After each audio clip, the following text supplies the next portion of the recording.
And I think, I mean, we can go ahead and endorse it here. I think this is a star in the making.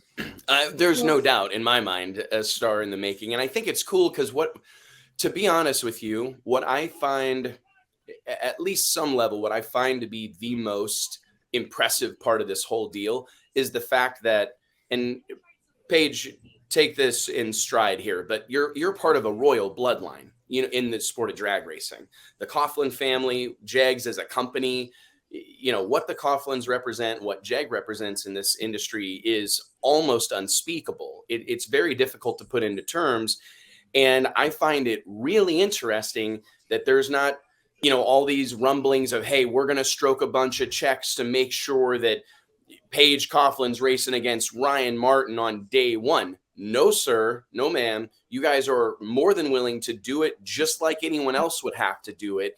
Dive into the open big tire category and hope to race your way in or make a splash and catch someone's attention over time. And I mean, JT, Mike, we've heard all year long, and actually for several years, like all these NHRA Pro Mod types that don't want to, go through. Put in the time. Yeah. They just want to jump right in. They expect, because they're XYZ racer or because they've accomplished XYZ, that they just need to part the waters and welcome them in. But that's the magic. That's the magic. That's the magic. No Prep Kings. And I mean, yeah, Sam Corcus was at PRI, and I think he's everywhere. He made a huge splash there as well. He did.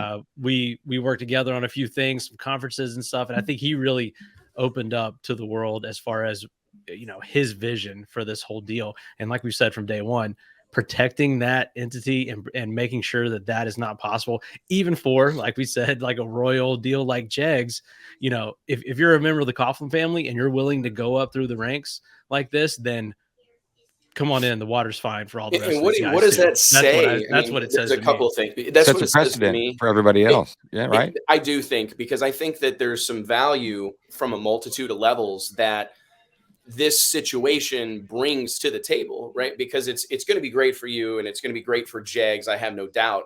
But I think it's going to be great for the community to see that no matter where you are on the drag racing totem pole, to break into this world, you're going to have to put in the time. You're going to have to go make those runs. You're going to have to make those cross-country tows and struggle and learn a new style of drag racing, something completely outside the realm of, what your dad's racing career or the Jegs Pro Stock or Sportsman history is going to, translate to necessarily. So I think it's really cool. And I think it says a lot about you, Paige, because I'm going to be honest, I think a lot of young women in your position in this day and age and this era of influencers, there'd be some expectation for the most part, like, hey, my family's done a lot in the sport. I don't want to pay the fee. I don't want to stand in line. And I think it says a lot about you guys, Paige. I really do.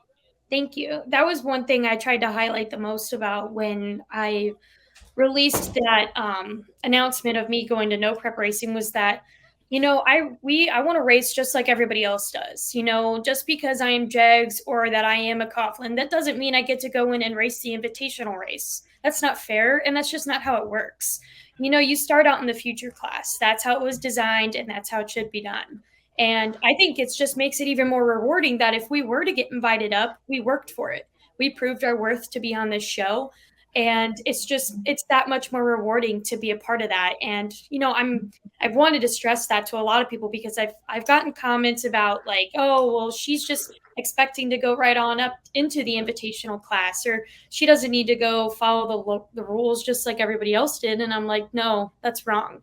And like a lot of people can think that, or like think that we would just go right in just because we are Jegs or that I am a Coughlin. But this is a different type of racing. Sam is a great guy. I remember meeting him, and it's such a pleasure. And talking to him and Jim Hughes, I really enjoyed our conversations. But I'm excited to express that I put my fire suit pants on, just like everybody else does, whether they're in the future class, whether they're in the invitational class. And I want to race and earn that position on the show, just like everybody else has. And who knows how long that'll take. It's up to the guys who are producing the show and running the show. And I'm going to work as hard as I can to get after it and be on that show. But, you know, you got to earn that. And I think that's the coolest part about it, you know, just earning your spot. And I think that's how it should be done. And I'm really excited to be able to show that to people. Paige, that was awesome. You're something else. I don't even know what to say about you right now. It's crazy.